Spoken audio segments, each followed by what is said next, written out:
concerned about where to charge your electric vehicle? Do you live in a city or in a suburb?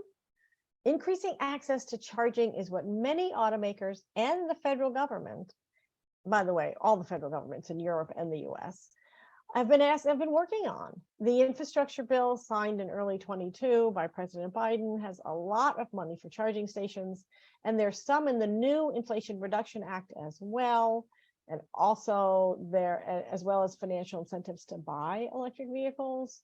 About 6 automakers have announced plans to pivot to only manufacture electric vehicles, even phase out the internal combustion engines. And about 6 automakers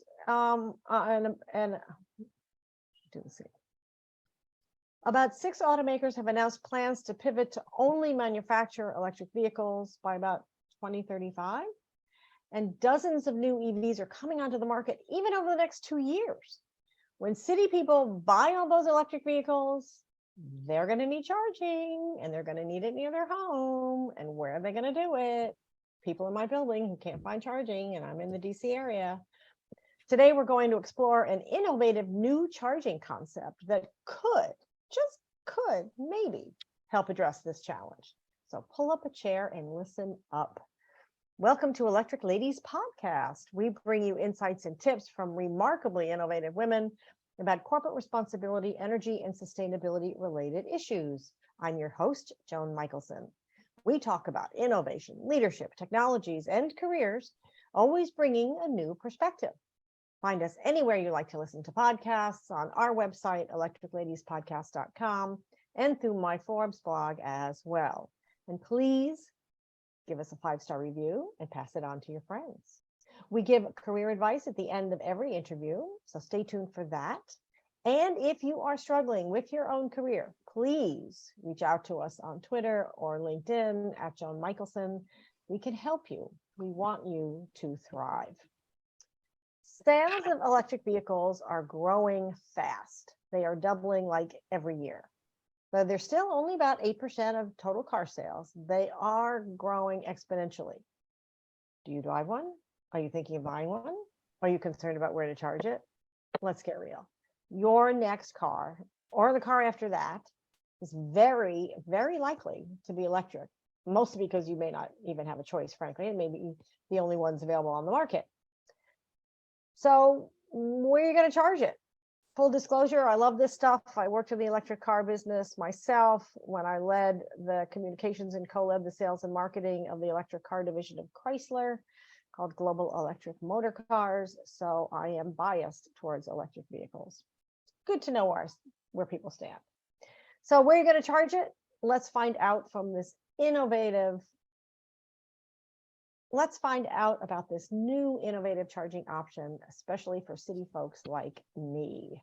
I'd like you to meet Tiya Gordon. She is co-founder and chief operating officer of It's Electric, an EV charging company focused on city dwellers like yours truly. Tiya has spent 20 years in leadership and design operations across a range of industries, including working with cool clients, get this, like Doctors Without Borders, the September 11th Memorial Museum, a few other cool museums, including the Guggenheim in New York. And she was an in-house producer at the American Museum of Natural History in New York. I love those places. And she taught design and technology at the New School, her alma mater, having earned her bachelor's degree at the Parsons School of Design, which is part of the New School. By the way, I did a media management program at the New School too. She's won lots of top design awards, and I'm going to name a few because they're cool. The National Design Award from the Cooper Hewitt, which is part of the Smithsonian, by the way. The inaugural Cannes Gold Lion Award for Creative Data. I didn't know there was such a thing as creative data. The Emerging Filmmaker Showcase at Cannes Film Festival, and was designated the second most innovative design firm in the world. Really? By Fast Company. Wow, gotta talk about that. Then she turned her passion to saving the planet and addressed climate change and co-founded It's Electric. Boy, there's a turn if I ever heard one. We're gonna have to find out about that. So I have had the privilege of meeting Tiya at the MOVE conference that I spoke at a few weeks ago on reimagining mobility. and she is one of our listeners, which is very exciting. Welcome to Electric Ladies, Tiya, and thank you for joining us. It's fun to have you on this side of the mic this time. Thank you, Joan. I'm so excited to be here. This was a great yeah. podcast. Thank you. I appreciate it. I'm glad you chatted with me at Move too. That was really fun. So let's start off with having you describe what It's Electric actually is and does, kind of how it works, because I'm not going to even try. Okay, so It's Electric is curbside EV charging specifically built for cities. I am a lifelong New Yorker. I live in Brooklyn. I live in an apartment. And therefore, for me, the option of driving EV is really, really, really, really challenging. There's a huge barrier for EV adoption in this country. And if you live in an apartment, it's tenfold. Right now, the two largest barriers Americans face in this country when it comes to whether or not they can look at electric for their next vehicle is first the cost of electric vehicles, which you've already kind of covered in the intro. And those are going to start to go down starting next year. There's infrastructure money that's going to go towards subsidies, I think up to $7,500 for a new EV purchase. But that's not the biggest barrier. The biggest barrier, and this was actually written in black and white for everyone back in J.D. Power's report in August of this year, the number one barrier for purchasers of new vehicles is why they don't go electric, why they continue to purchase internal combustion engines, is the lack of public charging infrastructure. For us, we started this company because we debated for a very long time, my co-founder and I. We said, is it chicken or egg? Are people going to purchase a new electric vehicle and then figure out where they're going to charge? And the answer is no, it's all egg. No one is going to buy an EV if they can't walk out of their door in their neighborhood, in New York, in DC, in Boston, in Chicago, in Oakland, wherever there's that dense on-street parking, and see where they're going to charge. It's just not an option. And so for us, we're out to find the solution for that. By the way, I'm one of those people because I live in a condo building and we don't have charging. So when I bought a new car last year, I had to get a hybrid because I can't charge it here, and I'm not going to spend half my life trying to drive around trying to find charging, right? Exactly. I've interviewed several of the top automakers, as I think you may know, because at Move I interviewed the chief engineer of Ford in the keynote. But they talk about how people with a single family home or a twin home, in a physical house, leave every day with a full tank in effect because they can charge at home and it charges overnight. What I love about what you're talking about is you're talking about the rest of us who live in multifamily dwellings of various types. How is this need being filled now? How are city dwellers charging now? Yeah, well, the answer is, in short, it's not. Right now, if you live in a city and you drive EV and you don't have a driveway or a garage that's your dedicated off-street parking that you can charge in, you're really left to basically do what's called destination charging, where you have to plan ahead, you have to find chargers, you have to plan within your weekend in between your laundry and your food shopping and catching up on work, where you're going to charge, and you have to leave time to go there and then hope that that charger is actually up and running and working.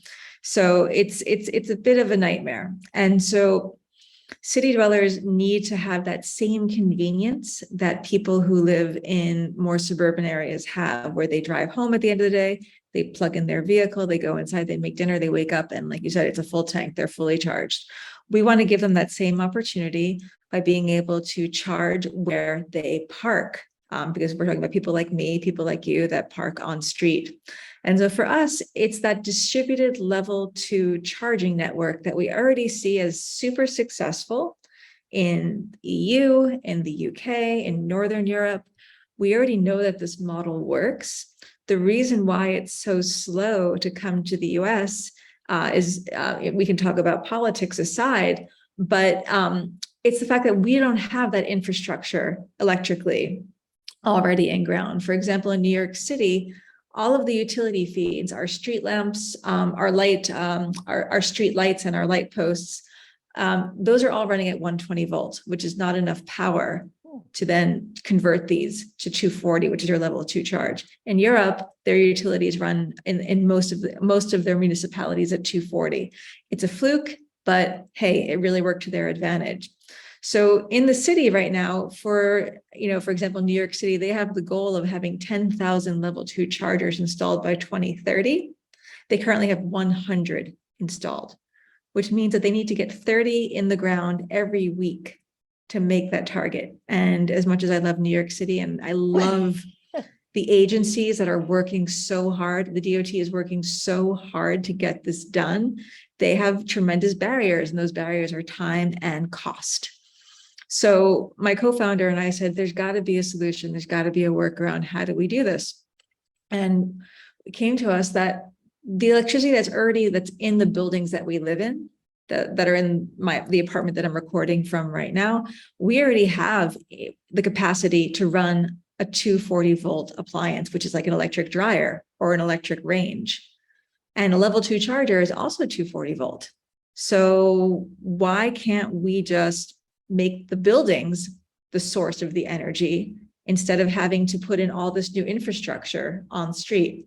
So basically what we're doing, our proposal is that instead of the level 2 charger that's sitting on the curb being powered from an inter-utility connection 6 or 7 feet below grade in the street, we instead are just pulling power from the adjacent building and running it over to the curb. It's like siphoning power off of the building and making a public curbside charger. And then to incentivize that building that we're pulling that power from, we're revenue sharing back to them. So they're creating a public amenity. They're earning money every month. Drivers are able to charge and park, and cities are able to meet their decarb goals. So I'm so glad you explained this. So 800 questions going through my head. When, and by the way, I'm in a condo building with a parking garage. So the need is the same. It's just not, I mean, there is street parking, but we also need it in garages of buildings, right? And make it be ubiquitous, a garage. It's not like 2 or 3 spaces. So if I have a townhouse or a brownstone or live in a condo building in New York, I am a native New York City girl. I did that before for many years. Are you saying that like my apartment building would have one of their utility bill would reflect charging like 10 spots on the street that are designated to our building or something? Then would we have preferential use of those, or are those only like for anybody? And then how does the revenue get shared? Because I can see my building board going, yo, we have enough trouble with our electric bill. We don't want to take on, now I understand the revenue share, but we're not convinced it's going to make up the difference. So no. Mm-hmm. Okay, so 2-part of the question. The spots, once they're created on street, we'll talk about garages separately. I just really want to put those in their own categories. Yeah. So the on-street curbside charging, those are public spots.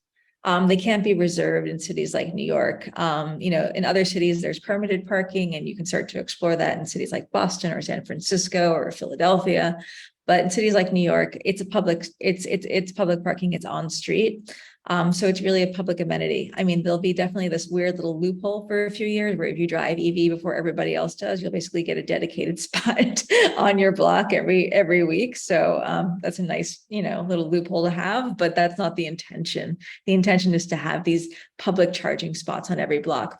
And just to kind of put this in context for people that drive ICE, internal combustion engines, or people that are really up in arms about it, because I live in New York, I'm a New Yorker. I've literally had someone get out of their car with a 2x4 to like fight me for a parking spot.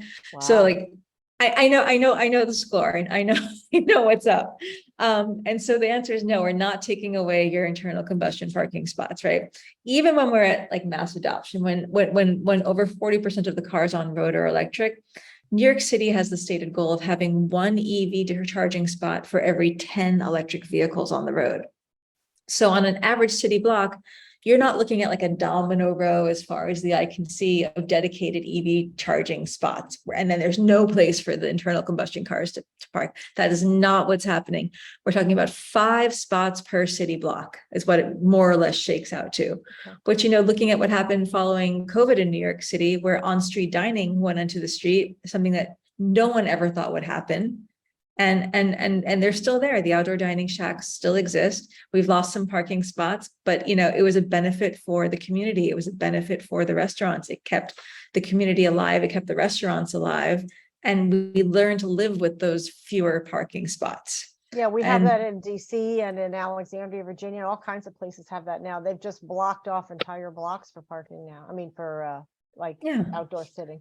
and it was a transition, but again, it's for the greater good. It's for the greater good of your community. In this case, it's not only for the greater good of your community, it's for the greater good of the environment. So, that's my answer. I used to be really a little bit timid by being asked that question, but now I'm quite bullish on it, that we all need to get together and understand that in the future, there'll be reserved spots for EV charging, and that will benefit everyone, because ultimately everyone listening to this, whether they like it or not, will be driving an electric vehicle. We're all in that funnel right now. There's 16 states that are following California for no new sales of internal combustion engines after 2035. And from the current standards on books, most Americans keep their cars on average about 8 to 9 years before trading in for a new vehicle. So if we put a marker on time right now in 2022, let's say I bought a new internal combustion engine today, in 8 years, that's my time on average, and I'm going to switch that over. And now I'm basically 4 years away from the deadline. It's going to make more sense for me to buy an EV at that point than to buy an internal combustion engine. So that's a very long answer. No, it's okay. And the infrastructure will be there. So right, everybody knows parking meters, right? And you and I talked about this a little bit at Move. I've always thought just convert the parking meters into EV spaces. I mean, and we also have, by the way, people can't push back because there's now reserved places for handicap. There's reserved places for buses. There's reserved places for loading and unloading. I mean, it's not like nobody's familiar with, there's something called a fire truck, fire lane. I mean, it's all kinds of things, right?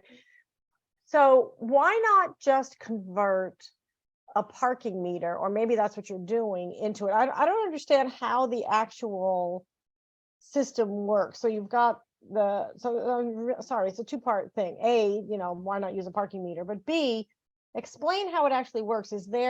Are you taking the box where the power is, for my building, there's a big power box outside. And then in effect, that would be wired to charging stations at certain spots on the street, but the electric box power would be billed to my building, and then my building would share the revenue from it. Yeah, basically, instead of, again, we need to basically think about it this way. We need to create the charge points, which are the sockets for drivers to plug into. And so the power source for those charge points, instead of it being the utility charge points, so again, going into the road, we're plugging into your building's power. But we have a sub-meter, so your building's not seeing their electric bill inflate every month. And this is more applicable to, let's say, a 1 or 2 family house, right? They're not seeing their bill balloon every month, and they're not having to lay out that money until we reimburse them. We have a sub-meter. We pay that electrical driver charging costs separately, so that 1 or 2 family house or that multi-unit dwelling doesn't see that balloon effect. And then you just get that passive revenue. Just to kind of put some numbers to it, we modeled it based on New York, because it's sort of like the Frank Sinatra approach. If we can make it here, we can make it anywhere. It's also the highest costs in the country. So if we can make it work here, we knew it would work everywhere else. So based on Con Ed's rate of 40 cents per kilowatt hour, and based on a very, very modest utilization rate, let's say we pop up a single charger in front of a 1 or 2 family house in a working class neighborhood like Ridgewood, Queens. And that charger is only seeing 20% utilization. That means it's only getting used 20% of a 24-hour day. Over a year, that 1 or 2 family house is getting $1,200 a year in passive income just from that 20% utilization. $1,200? Yeah, a year. Wow.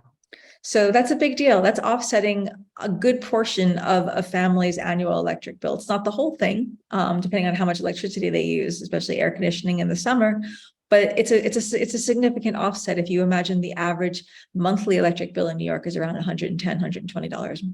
Well, I mean, you can break it down to a lot of things. I mean, it's $1,200 in your in your savings account. It's $1,200 to, take you on a nice little vacation somewhere, or, Christmas, or Yeah. a lot of dinners out in New York, although maybe Yeah. 10. 10, 10, 10 dinners out. Still, 10 dinners in New York. that's more than I go out. That sounds pretty nice to me. No, but I mean, and then it's blue sky from there. Once there's more adoption, people are earning thousands of dollars per month. This is passive income. This is bringing the benefits of the green economy down to the level of the people, so that we're not just talking about these large sort of unclear benefits that we're not sure who's getting them and if they are accessible to people like me. This is for people that, again, are living in the city and that are trying to understand how this green economy can benefit them. Another example I'm really excited about is the opportunity of how passive income can benefit schools, public schools. You look at the sort of the public school budget here in New York City, which was just cut significantly this year. And in front of all the public schools, there's huge amounts of curbside frontage, right? That linear frontage in front of public schools are often on corners. They're sweet locations in regards to real estate. And on the weeks, those parking spots in front of the building are dedicated to teachers, administrators, and school buses. But on the weekend, what if we convert those to EV charging spots? And we're generating so much passive income for these public schools, more than they could make in a bake sale. That's so interesting. I mean, you could extrapolate that to almost any building that's not during any hours that it's not being used, really, right? Exactly. It's the opposite in terms of religious institutions during the week. Yeah. They're using their parking on the weekend, and it's completely could be converted during weekdays for revenue for schools, for churches, synagogues, mosques, Right. etc. I mean, even like libraries that are closed at night and whatever, right? Mhm. So what's your biggest hurdle? I mean, you're an early stage company, but what are your obstacles right now? What's the biggest challenge? Right now, the biggest challenge we face is getting cities on board to start to get comfortable with the socialization of getting EV charging plans in place for their city. There's some cities that are already way ahead of the curve. New York City is ahead of the curve. They have goals, they have targets, they're working towards them. DC already has a pathway with Pepco for people to be able to request curbside level 2 chargers on more commercial thoroughfares. And so for us, it's really cities taking that first step, saying, we're creating the plan, we're creating the targets. And then once they have that permitting pathway, it's very easy for companies like us to come in and install. And we think we will have an advantage to the competitors that are out there right now, because what's different about our posts that we didn't talk about yet is that they're really, really small. We designed these. This goes into my design background in terms of public facing design, public technology. How do we make these posts so that they are not something that's going to get a ton of NIMBYism in neighborhoods, right? We want this to be as ubiquitous as a fire hydrant. So the kids of today that grow up with these take it for granted when they're older. Yes, of course, there's an EV charging spot on my block, and that's an EV charger. So the way that we get there is that we, A, don't have them look like gas pumps, because no one wants that on their block.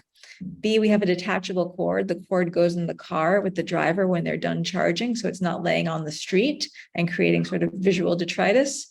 And C, we've eliminated touchscreens. We've eliminated keypads. A lot of cities are leaning into models where they're bringing in curbside charging that generate extra revenue from the ads that are displayed. But as a parent, I don't want more ads in the city. I certainly don't want them on the block. I certainly don't want them in front of the building that my daughter plays in front of. So for us, we're really kind of coming in with a solution that we consider to be not only a community-centered solution for the revenue share, but design-centered solution for cities. So how do they pay for it if there's no touch screen? Well, that's the beauty of our business model.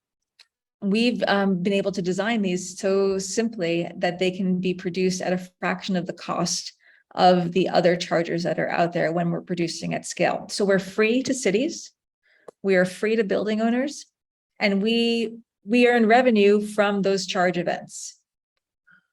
And that's how we've built our business model. Wow. Okay. Lots of questions. So we both talked about the new legislation that's coming down the pike. Is there, and those will, they're going to both grow EV adoption, and they're going to provide some funding for charging. So two questions. One is, can you access that funding, for your business to build structures, or would that go to the property owner that wants to put in the units you're talking about, the charge points that you're talking about?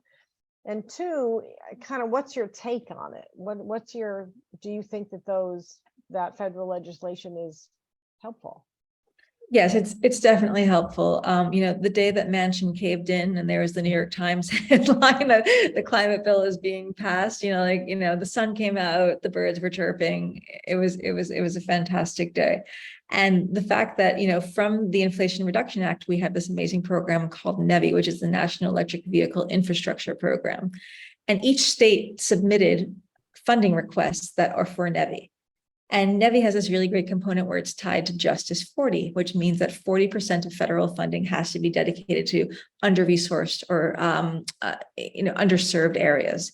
And so for us, our main legislative objectives are to make sure that this NEVI funding, when it's going to states, not only supports rural areas where there's underserved communities, but also comes into cities, because cities can often be ignored in this because people in their heads are still stuck on sort of like the refrain from 2018 and 2019, this refrain of range anxiety. But guess what? There is no such thing as range anxiety in a city. You're not putting more than 20 or 30 miles on your car any week. Well, I think that's true to a degree. And actually the cars that I did at Chrysler kind of fit a lot of that mold too. But a lot of people in the city like they do the cars that you can rent for a few hours or a few days. I'm not going to say any names because it's not really appropriate, but everybody knows what they are, because they want to get away, right? And when they want a car and they want to get away, because parking in New York City is like the cost of your monthly mortgage, right? Yeah. So if they want to get away, they want to go far. They want to go, drive from New York to Boston or to Maine, or see the leaves in the fall. 100%. Or, come down to visit me in DC, or go cross country or whatever, right? So drive down to, Myrtle Beach or something, go golfing. So they want to go further. Correct. And that's where the NEVI infrastructure for regional kicks in, right? That's where those DC fast chargers on the highway are getting funded from.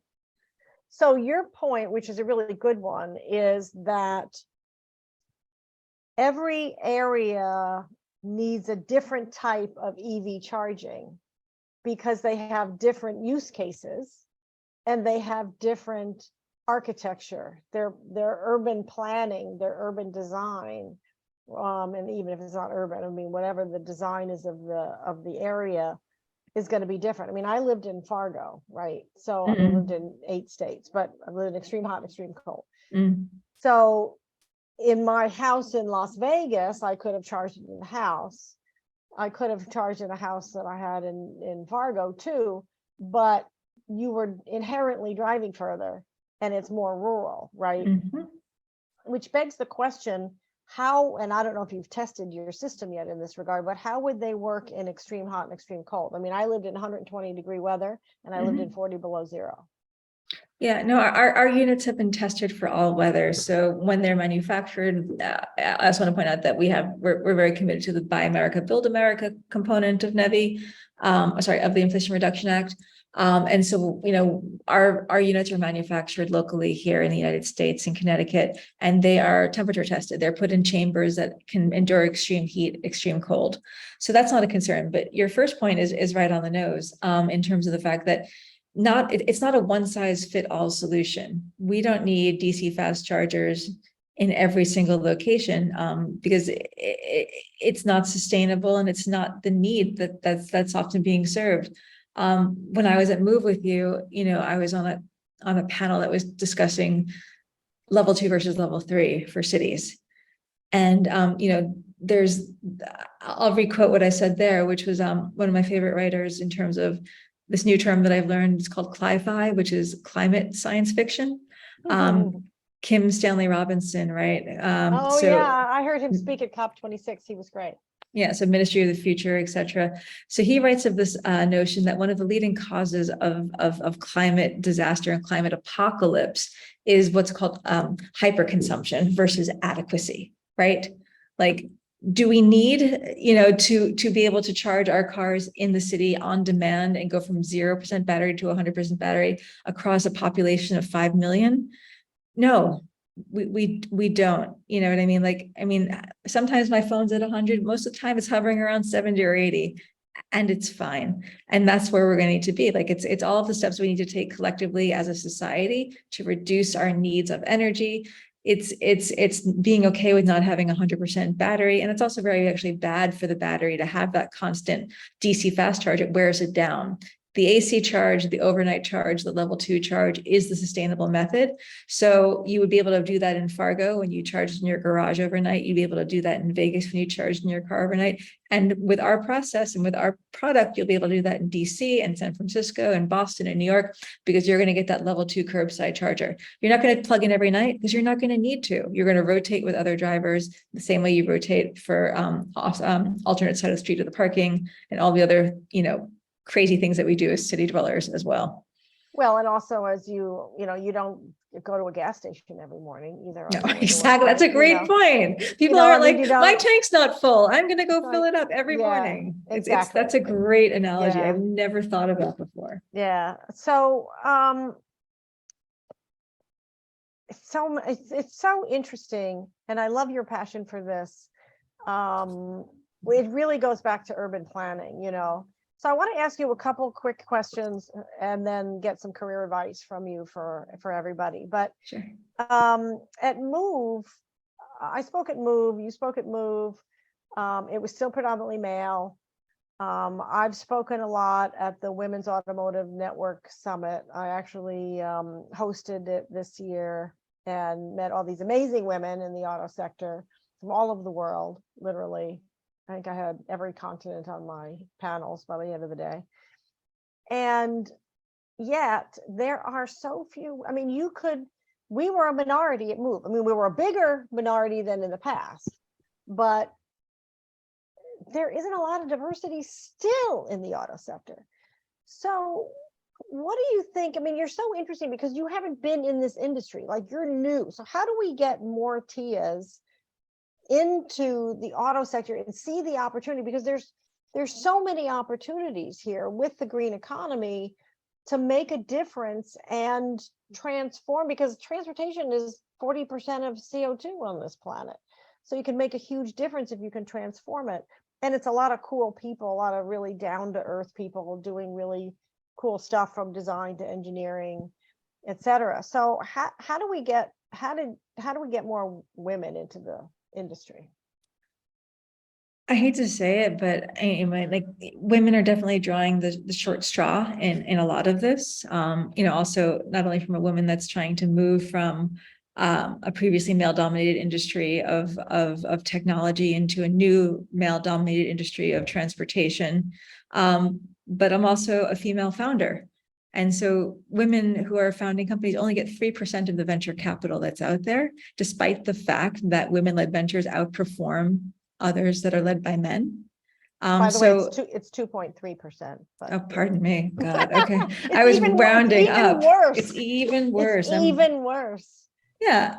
Sorry, I don't mean to correct you, but since it's worse. No, that's an important thing to correct me on, and it's a cold lunch. And so, the only thing that I have to say is that it's on the shoulders of other women. I am being I'm controlling my brain right now, and I am not saying all of the things that I could say. But I will say that there's a lot of show and not a lot of action in terms of groups saying that they invest in women or putting women on their teams, but not necessarily then following through. It's very much still a game. It's a man's game. And the way that we are moving forward and the way that we're getting our advantages are from women that are blazing trails in front of us. And so it's really about next generation, and doing as much as we possibly can. I'm grateful that I'm able to get, the work that I'm able to do now, considering that, where women were 30 years ago, I don't think this would be possible for me just to say, I'm quitting my job. I'm going to start a new company, and I'm going to do this purely bootstrapped, purely from my own experience. I don't think that 30 years ago, there would have been any kind of social structure around for that to happen. Also considering the fact that I'm a parent, and, I would have been possibly laughed out of the room, for trying this in God, 30 years, let's make that 40 years ago, in the 80s. To kind of just put it on the comparison. So for me, I'm grateful for women that are paving the way, because then they're going to make it easier for the generations that come after them. But it's going to be a slow and it's going to be incremental, unfortunately. Well, we could talk about a technology that I'm developing to help fix that too. I'm curious. So you've done a really interesting turn, which is why I wanted to ask you that question. I mean, you've spent your whole life in design, right, of various types, but in design, and you've worked at places that people would die to get a job in, right? By the way, you have to come down to DC and see the new transformed Air and Space Museum when you get a chance. I would love to. They're building a climate unit also. We can talk about that. I interviewed a few museum head people. You might want to listen to Dr. Ellen Stofan, Stofan. She's the immediate past head of Air and Space. And she talked about the new climate unit, what's going in it. And then also Allison Brown, who's the CEO of the Science Museum of Minnesota, which is she's doing a lot of innovative stuff there too. But how did you take this turn? I mean, this is kind of I understand how I got into it because I was recruited into it by Chrysler, but you went from designing the Natural History Museum and Cooper Hewitt, which is like phones and stuff that we use every day. I love that museum. To electric vehicle charging? I mean, explain this turn to us. I would love to. So my background is in public facing tech. That's how I look at it. Even though I was working in museums and in public spaces and in civic institutions, what I did is basically any hardware, any software interface that you encountered that was meant to be deployed in public space and to endure public use and wear and tear, and to still be functional, to be intuitive, to be easy to use. That's my work. That's what I do. Is I use technology to help museums tell different stories. I use technology to create interfaces that made things easier for people in their day-to-day lives. So for me, that's really the foundation of my work. You can layer on different aspects of content on top of it, but at the end of the day, I was designing things to basically be deployed for public facing use. And so for me, I learned a lot from that. One of the companies that I really cut my teeth on was where the company that I worked with, where we went on to win the National Design Award, and they're a company called Local Projects. That's where we got our Fast Company accolade as well. And for me, not only was I building the technology, but that's also where I was able to understand how to run a company, how to run a business. I ran HR, I ran finance. I built the team. We scaled from 4 people all the way up to probably 50 or 60 by the time that I left. So for me, the foundation of my work is building stuff that doesn't suck.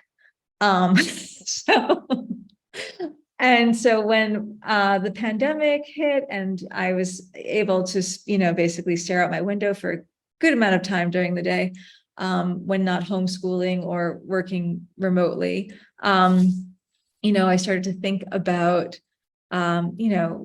a lot of things. And one of them was I got really obsessed with disaster management, because even though I lived in the city through 9/11 and through Sandy and through floods and through the blackouts, COVID really wrecked me for the obvious reasons. There was a national disaster, schools were shut down. There was temporary morgue trucks a few blocks from where I lived. It was like a zombie apocalypse film, which I very much enjoy zombie apocalypse films, but I realized I did not want to actually live in a zombie apocalypse film. So I started listening to this book called The Devil Never Sleeps by Juliet Kayyem, and it's about learning to live in an age of disaster. She basically prophesizes that we're in a period of unmitigated, endless disaster. And this has come true, right? We've gone from climate to the war in Ukraine to everything else. And these are all climate and man-made. And so in this book, she talks about how this is not going to end. And for me, it resonated because I'm like, okay, we're going to face as a nation, as a city, another disaster very soon in our lifetimes, and it's likely going to be triggered by climate. So what can I do to do something like beyond like composting and recycling in my Brooklyn apartment, which I already do, which is obviously not moving the needle very far. And so my co-founder and I said, look, his background is architecture and engineering, I'm design and technology. I'm like, if we can come up with an idea, we're going to hit the big stop button on our careers and we're going to go for it. How did you And identify him as your co-founder? I mean, was this sort of like a friend of yours and you said, hey, I need this skill set, or how did that happen? I live with him, so that helps. Oh, well, there you go. Okay, that's helpful. Exactly. So we were kind of going through this together and having these deep conversations together. We also went to undergrad together, and we've been partners in life, and now we're partners in work as well. And partners in parenting. And partners in parenting, and yeah, the lines are all blurred. Oh, that's great. What a great story. I love the creative process. I do. That's why I cover innovation, because I just love how people think of stuff. In fact, I'm about to read this book I just got called Rebel Ideas, The Power of Diverse Thinking. I will put that down. Yeah, it's cool. I mean, I think it sounds cool. Let's put it that way. So in closing, I like to give career advice, and I focus on mid-career women. So I know you taught undergraduates at the New School, and I think that's great. But I focus on people more like us, or us minus a few years. So at least a good 15 years of experience, say, women who have an education, who have a lot of experience, know what they're good at. And they're ambitious, they want to make money, and they want to make a difference. So what advice would you give to them? Oh gosh. Okay. What advice would I give to women that are mid-career, that are looking to make a difference? Okay, sorry, you prepared me for this. Your editor's gonna have to cut out all this dead air right now. I would give them the advice that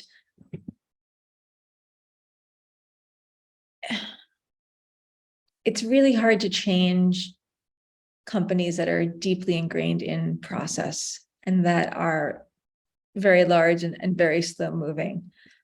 If you really want to make change, you have to go to smaller, lighter, more nimble groups, and start from there. That's really what I've learned the most from my work across museums, across companies, working on the public and the private sector, working as a consultant, working full-time, working freelance.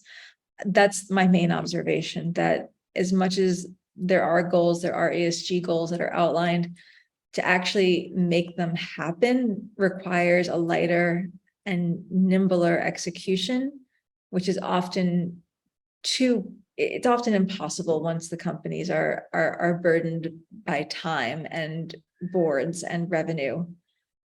So really, I would encourage people that, especially if they have that experience, if they can make that terrifying leap from a larger, more established career path to something in climate tech, something in the world that is new and fresh and innovative, but needs that steady hand of an experienced career X, Y, or Z, that's where their value can be tremendous, because then they're bringing in that expertise, they're bringing in that calm, that ease, but then they're helping a company that's doing something that's truly innovative achieve what they're out to do. So if you can find a way to do that, either through that's, your compensation package is going to shift drastically, but I think the trade-off and the lifeblood that infuses you in terms of what gets you out of bed every day will offset that greatly.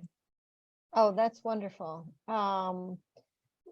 Just a little bit of a defense of the big companies, because I do talk to innovative leaders all the time. Of course. And they are doing a lot. It does take longer, but when they do shift, they shift big.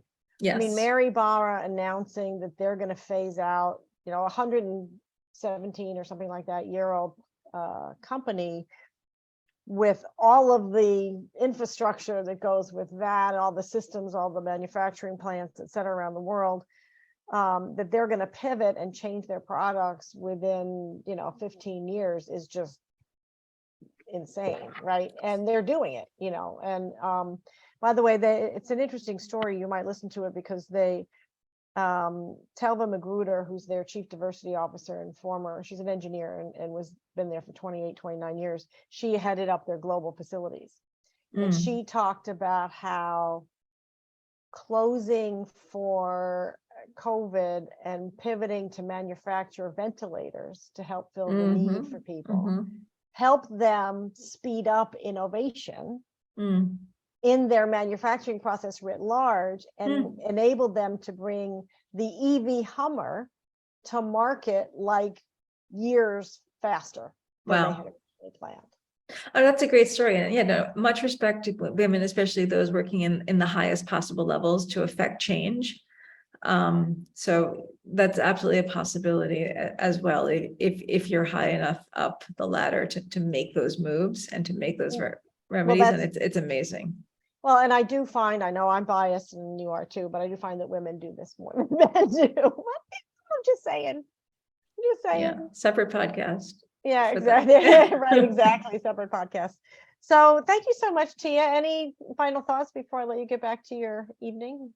No, this was so fun. I really appreciate it. And I guess I would say in closing, just going back to the earlier question on the pivot, was that, my co-founder and I, we said, someone has to be doing this, like someone has to be solving this. And we asked everyone in our networks, we set up news alerts, we went to conferences, we did everything we could to understand who was addressing the problem of EV charging for cities. And literally no one was. And it was that was the moment. That was like that shiny, glowy cartoon orb in front of us that was just dangling there.